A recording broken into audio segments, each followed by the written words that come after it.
what yet. Okay. Because I think they've even run like 5 Beastmaster, right? They have done that. You're right. They did do that. So I think they're trying to hide. This is what's really fun about watching these two team slays, because you're getting some sort of like cat and mouse game. But because Secret, they didn't want to show their core first off of the Coddle to see what the pairing was, they decided to take the second support, who's pretty good, right? You have a gap closing against Beastmaster and Pugna. Like, you have heroes. Pugna really doesn't like it when heroes get on top of him. He hates it. And so those two heroes obviously work quite nicely. But it does mean, like, Secret, they've lost a little bit of the strength of first pick, because now they have no idea what they're counter picking at. They just know, like, generally speaking, what heroes are in the pool, what might be okay. They could shake something like really tanky for themselves too. They could go like Spectre or something. The iterations of this lineup for OG is pretty insane, because you could have 5 Pugna, you could have 5 Beastmaster, you could have 2 Pugna, you can have 3 Pugna. Yeah, they played at 4 as well. Yeah. So you're probably not doing 4, right, with Shaker? I guess they have done 5 Shaker. They've done 5 Shaker when they have Gyro. Yeah, you're right. You're right. So that's the advantage of OG's like weird drafting style. And that's also why I advocated for you should not show who's playing what until you get into the game. Yeah. Right. Because that takes away a lot of the flavor. Yeah.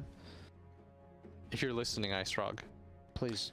Meanwhile, Team Spirit, or excuse me, Team Secret, they have already shown. I mean, I don't think we've ever seen anything like. No, I mean, it would be Earth Spirit mid, right? That's the one swerve that we've seen before. But Secret themselves haven't done it. No. So they do end up going Bristle just later on in the draft. I don't see a reason not to.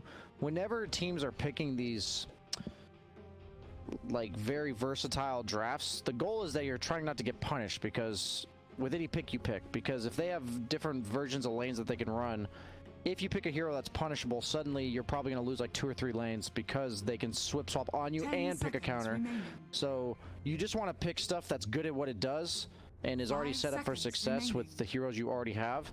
So Bristleback, I think, is just the safest pick for that reason. Now, OG is going to reveal a lot of information on this pick, because if it's a carry, I guess it has to be a carry, right, Blitz? Like, based on everything you're saying, if they do anything else, it reveals info about their other 2 heroes, the Beastmaster Pugna. Yeah. So what kind of carry would you want to see? If you're playing against Bristle right now and you think it's a Bristle 1.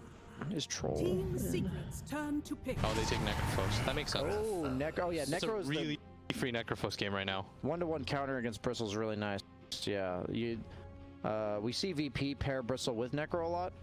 Yep. And it's the 2 heroes that are the kings of the game, where if they're in a lane and they're walking down it, it's going to get pushed. So Necro is pretty much the only trump card I've noticed in the game to Bristle. Like, the only hero that can actually walk at the lane against Bristle and actually shove him out of it. So 5 seconds in terms of that aspect of Bristle's game, it's really nice. I think it usually means Bristle's going to be more so dodging the Necro and also be utilizing the stacks from Coddle. And getting that by the way, if they did Oracle and then they picked if they did Necro and did what? I was gonna say, if they picked Oracle and they ran like Core Earth Spirit as a support duo, I think it's such a value purge game. And the magic immunity is pretty damn nice too, from your Fate's Edict.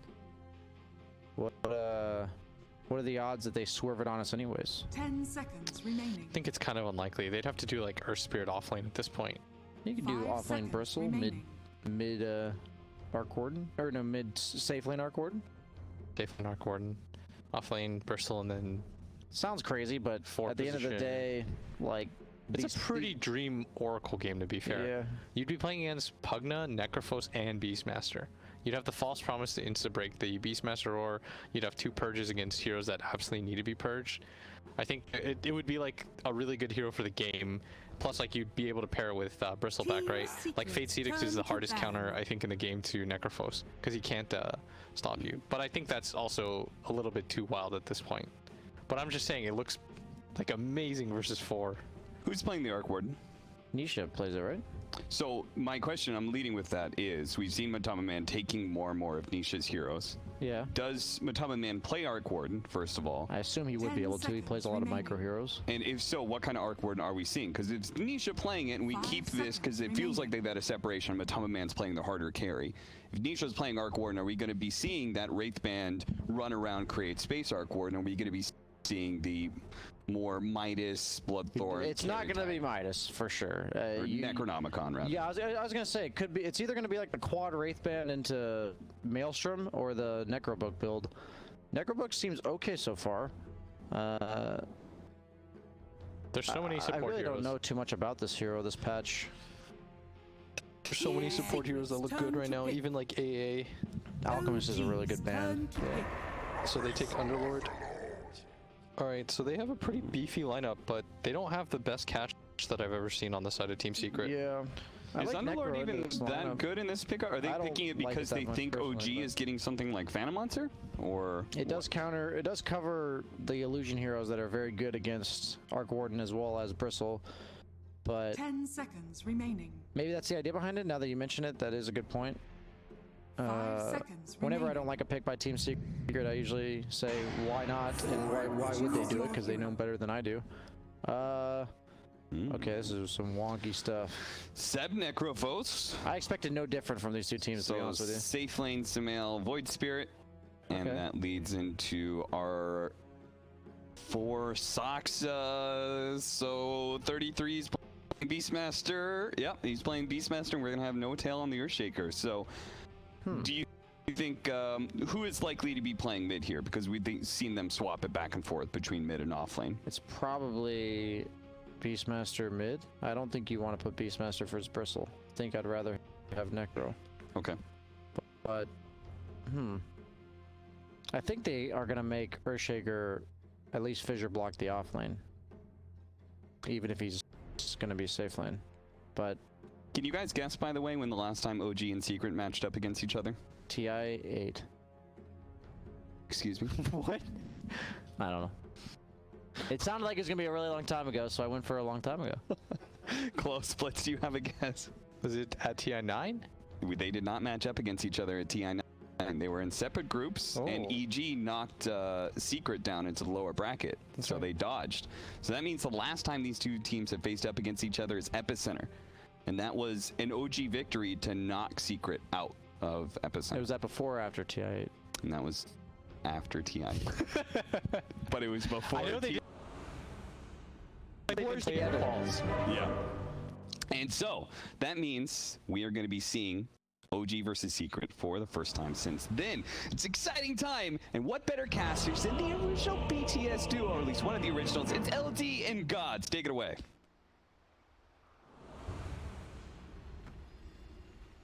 What do you mean, cheer up? I'm quite Prepare cheerful. for battle. What? Let's shake things up. The stench of You're only death making is it upon me. I do that. Oh, now I feel better. That's right, Gods. OG versus Secret here in the upper bracket. Winner into the top 3 has a date with a very strong surging VP who just got done dismantling Team Spirit. OG maybe a little disadvantaged here, and the odds reflecting that. They've got a Scooter, Injury Seb. They've got a 33 stand-in, high ping Sumail. The OG fans have plenty of excuses if they lose this series. I mean, legitimate excuses, but yeah, Legitimate, yes. the of course. odds are stacked against OG, and 30 I feel like that's a seconds to familiar battle. story, you know. A few TIs ago, the odds were stacked against him as well, so this is maybe where... There may be some sort of like documentary about it if you just Yes. do a little Google research. So who do you favor based on the draft? We've barely seen any Arc Ward in this tournament. He's been played 3 times. Liquid lost 2 of those games. Chicken Fighters is the team who ran him mostly, but he's basically a forgotten hero. I favor Secret, I think primarily because of this Coddle Bristleback. We've seen this be an amazing duo, usually first 2 picked, and they got the Bristle in the second phase. OG came in with an idea, because this is the first time, I think, since like the first or second best of 3 that Secret played, where they've been given Coddle again. This was one of those heroes that I think teams looked at Secret like, yeah, they're too good with Coddle. That's why Puppy's been playing the Nature's Prophet, but I think this Pugna is the idea where you've got Decrep, you can block all the physical damage. You chuck a Decrep on your teammate, Bristle, his quills aren't hurting you.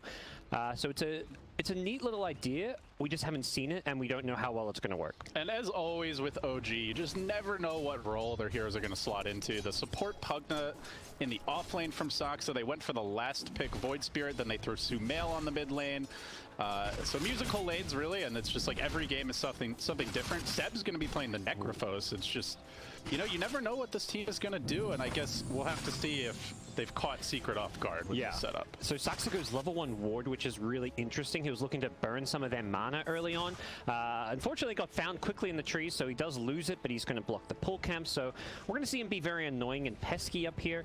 And then once the Bristle has that kill threat, which is like level 2 quills or even level 3 quills, that's when the decrypt will come into play as well. So by then you're hoping that you've burned away most of Matu's mana pool as well as Puppies to make this lane a bit easier. Yeah, will the Pugna be the answer? Because it certainly doesn't seem like Beastmaster is. As we've seen him getting bodied by Bristle game after game, and it's happening again. Matumba Man diving under the tower. He's already looking for the first blood, but he may go down. Oh, takes too much damage. 33. Gets the kill with the stick. Yeah, the stick and the Fairy Fire with the Nether Ward there, he just turned that around and held his ground. That was so good from 33 to understand the limits of his hero with those heals. Normally you see the Bristle, like you said, wait until the level 2 quills, so that was a pretty early dive and does get punished for it. And I think also went for the goo when often you do see them take the goo at level 4. Yeah. But he's feeling very confident in this lane. Importantly, Beastmaster playing under the tower, getting even more bonus armor from the tower. He's just itemized to really be able to deal with the Bristle, going for all of this extra armor, and that makes his lane that much better. We are seeing Sumail play over in the mid lane, so it's going to be a Void Spirit versus Arc Warden mid matchup. Void Spirit has a lot of ways to get on top of Arc Warden, which is always very important when playing against this hero. If you're playing just ranged cores that just sit back, you're never going to be able to deal with the bubble. So Sumail, we'll see how well he can do. This is not an easy hero to play, particularly on high ping. Yeah, this is off to a nice start though. 16-2. The Resonant Pulse great for last hitting and dealing with the early right-click harass from the Arc Warden. Obviously, later on the Spark Wraiths are a big problem as any melee hero, basically. So we'll see how the lane goes, but you know, so far so good for Sumail.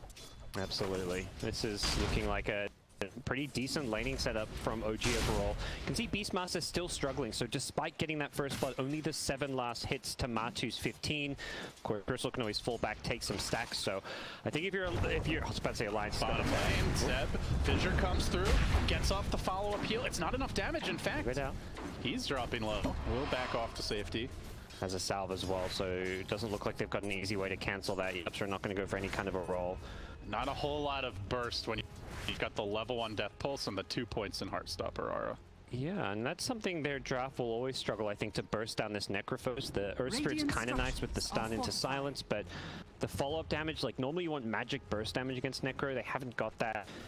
And that's perhaps going to be a limitation of Team Secret's draft. A very good Necrophos game. Oh, I actually meant it the other way, that he's not getting the damage, but I agree with you. True on both about sides, that as well. actually. Yeah. Later on, OG have pretty good damage to bring down Underlord, but yeah, in this lane, he's pretty beefy and going to not be an easy kill by any means.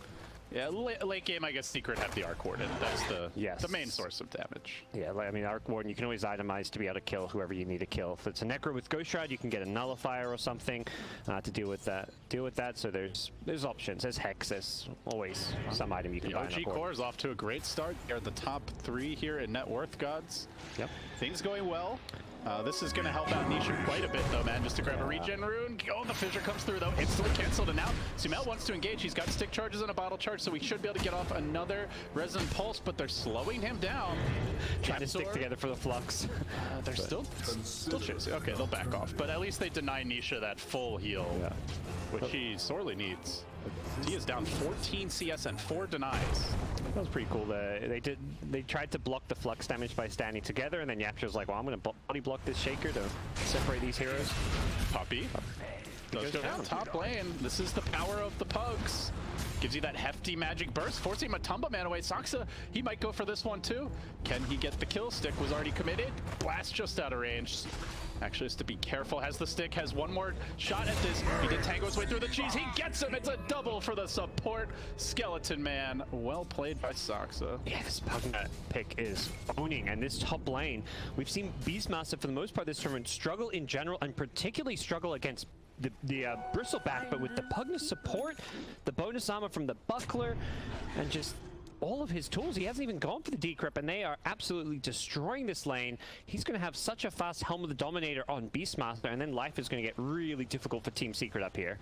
Yeah, they've also got, like you mentioned, the Buckler as well. Like, they're going to be able to stack up a lot of auras and 5-man early if they want to. Even into an Underlord, that could be challenging for Secret to withstand. Saxon's going to chase Puppey down. He's got more movement speed than him. Sumail's on the hunt as well. Double jump forward with the Astral and collects the kill.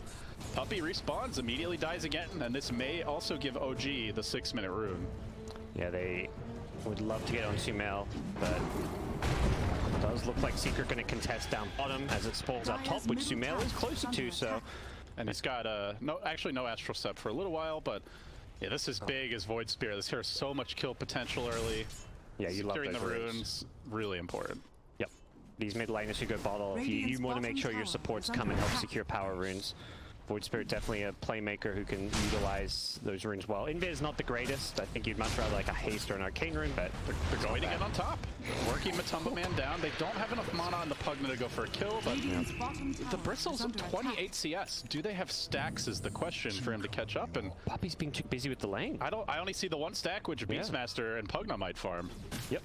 Normally it's that double stack that you can do over near the mid lane in the river that Pop-Tart was pointing out. Yeah, these two camps, you can stack them both at the same time, so you'll often see like 2 triple stacks there, but yeah, Puppey's not been doing it. And Radiant have the vision. That's why they put that ward there. They're expecting stacks. They're making a go here on Nisha in the middle lane. No-Tail tries to get in range for the enchant totem. He might have overextended for this, jumping forward against Sumail. He's committing for Nisha. Okay. Now he's committing out of the fight, trying to get away. Has the stick charges.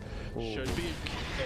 They've invested a lot. Now he goes in for round 2. Resident pulls. Oh, they baited Sumail. Is he gonna die? No, he jumps back with the Dissimulate.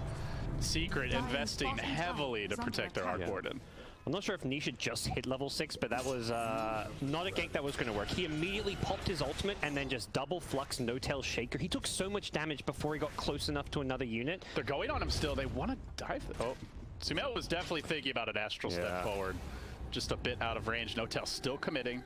But it starts to get harder now to gank the Arc Warden. That network of Spark Wraiths will be planted around the lane.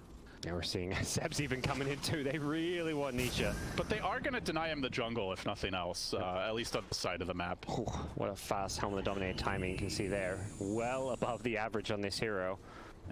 Beastmaster is basically tied all 3 quarters at 3,500 net worth, so they're having a great time despite not finding the kill.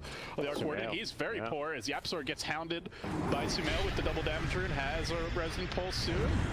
It's a hit with the double damage. Oh, nice block. Yapzor back the other way, runs by No-Tail, gets clipped though, and will end up falling. Sumail trying to engage into Zai and Nisha's clone and hero, but that's not going to happen. In fact, he's being pursued a bit by the clone. Keeps on planting down Spark Wraiths, trying to get a little control over the map. Yet to see 33 move, though, on the Beastmaster. He's very content to just stay top and try to shut down this Bristle. Yeah, I think that's kind of his job for the time being. As a Beastmaster, you don't normally rotate when you hit level 6. Your job is to take that tier 1 tower as soon as possible, because once you take the tier 1 tower, you get so much more easy access into the enemy jungle, and you're playing against heroes that want to utilize the jungle. Bristle, Arc Warden, these are heroes that are going to be farming stacks, just basically playing for late game and constantly looking to farm. They are looking to invade here. They've seen Matumba Man off the lane.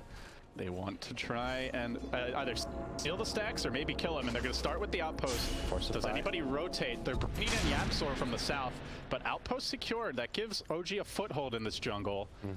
And with the Beastmaster army and the Pugna, they're actually going to end up farming all the stacks and the lanes. So they're making a move on mid on Nisha. Oh, here we go. Can they commit for this though? I don't think there's no backup at the moment. But in comes Seb. Seb's got his ultimate. Can he get it off? The scythe comes through, and Nisha is deleted out for 40 seconds. No buyback as Saksa almost dying to the clone, but will survive. Dire's middle tower is under attack. That was a great rotation from Seb. I'm surprised he just walked his way through the river, but the Dire wards are all about protecting that top jungle, so... There is one south of the tower. I guess by the time he saw Seb, maybe it was too late. Or he came maybe around, he didn't go up that ramp perhaps, but... No, he did go up the ramp, but I think he was just a little too far forward by then. He was overcommitted, and... They're gonna find Puppey. Puppey on a little solo mission to try and get some gold for the team, but Saksa there to swipe it. And it should be another kill for the Sumail machine. While that was happening, though, No-Tail does go down. Space. He keeps on diving. Puppey, space indeed. Eventually he'll die, but Yeah. a lot of time wasted. Yeah, your job is... Sumail's okay with that though. He gets the 2 earn charges. Oh, those are useful this early on. A fast Spirit Vessel is going to be very helpful. Seb's got to be careful. He's got raindrops. He's got a lot of 1 charges. He is unkillable here. Yeah, has the point in Ghost Shroud now, so... Ghost Shroud Wand is going to be insane, and he's even going to Pug this thing behind him, so even more heals to back him up. Sox is getting low too. Has to be careful he doesn't get hit by some of these spark raids. Seb really wants to hold on to that wand. He'd much rather regen using passive, but... They want this tower so bad, gods. Can the Secret fight? The Yapsor's Secret not dies. level 6 yet. No magnetize. Yeah, this is this awkward position where you've got it down to deny range, so you've got to commit for it, and... They're not coming to defend, so OG... I mean, they might try for deny here, but still they're going to lose the map control by the looks of things. Sumail just waiting in the wings. He is going to walk past a ward. Yep. Up and around. Now they rotate towards Zai top. And they are going to converge on the Underlord. He immediately ults to get the hell away. Can they burst him in time? They've got full damage. Not enough. Not too close. But that does probably mean this tier 1 top is going to be next. Yes, that's always the goal when you're playing against a team that is farming a lot of the jungle camps, trying to stack, trying to play late game with an Arc Warden. Take their mid tower and take their safe lane tower. Then they have only their triangle of camps to play around, which is those 3 camps over near the Ancients on the right side of the map, and you're just not getting much farm if those are the only jungle camps you can use. They go on no-tail bottom lane. They should get the Faker, but not before the Echo Slave comes out. The Quills will finally finish him off. They blew a lot for that support, and now Matumba Man gonna back away here, but they give him the sucky suck. They've got an Aether Remnant, no points in Astral, or no charges in Astral Step, and meanwhile mid lane, Seb fighting 3 heroes. He's still got the Ghost Shroud, he's got the stick charges, but they push him back, they beat him down. It's a 4v1. I don't even know if Seb himself can get out of this. He tries to run through the river, but they finish him off with the Firestorm. Kill to Zai. I mean, it is a big investment, but you will definitely take that kill. Yeah, that's a big kill to get. Your Necro's drop sitting mid is to be unkillable, and well, we're going to test how unkillable this Underlord is. It looks like the Beastmaster alone cannot bring him down. And meanwhile, Sumail jumps into an instant silence from Yapsor. However, he does force them back, and OG grab another. That's cool from Sumail. He just goes on the back lines, which means Zai is left alone. And he doesn't die there if his supports can help him out with like a Blinding Light or some Earth Spirit spells, but the case. It's a 5k gold deficit. This feels pretty rough for Secret. Yeah. Like, how do they get back in this game? It's OG making all the moves, taking the towers, denying them the jungle stacks. What's the play? You need to fight as 4 while Arc Warden catches up. So Arc Warden just needs to be farming in the most safe places on the map possible. I'll be scouted by a Hawk though. He was scouted, but Sumail just not able to connect there with the Aether Remnant. Has another jump, will secure it. Buys them a little time bottom for Matumba to push in. Yep. And Zai to far mid. Nisha still safe place. Doesn't really seem to have one. He's going to end up journeying towards bottom. If Seb keeps playing alone, keep on playing him. You have to commit a lot of resources to do so, but he is a very valuable kill. And so far what we've seen is that Seb is playing a little bit overconfident based on that death in the mid lane where he thought, hey, I've got 21 charges, I'm unkillable, right? Not always the case. No-tail just ended up going down mid, but he's now back up. That's a kill Nisha definitely needed.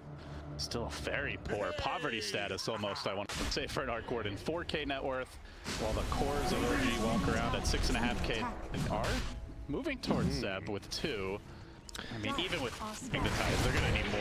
And OG, they've got ambitions for Roche. Yeah, they have the Vlads on Beastmaster. They can definitely do this. Zai's going to try to slow this down, but he may just end up dying. The first damage with Mr. Pugs is too much. It's a killing spree now for Saksa. He's been in on 8 of 11 kills.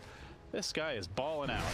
I am being very quickly sold on this 4-position Pugna. We've seen a bit of support Pugna on the 5 roll. It looked very underwhelming, but here's a 4, giving it a bit more early levels and farm. It's having a huge impact. You mentioned Seb is such a tough target to bring down, and there's Smokey behind him. He may die, but even if he doesn't, it's going to take so long. And Saksa will rescue, healing him up. They will interrupt that. They're rolling for it. They're committing everything while the backline gets engaged upon Sumail. Jumping in, does get off a decent Astral Step, has another follow-up. Should really get the need kill.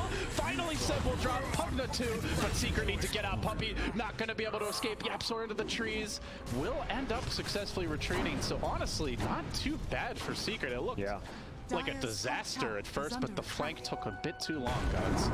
As I say that, they are still chasing. They're going to be able to pull Matumba Man. Can they get him over the Fissure? Not quite, but an enchant totem with an echo. They'll smack him in the front, and the bristle goes down. And Zai, he tries to ult away. Will he out in time? They've got the burst. They get the kill. Okay, now it's really bad. That's 4.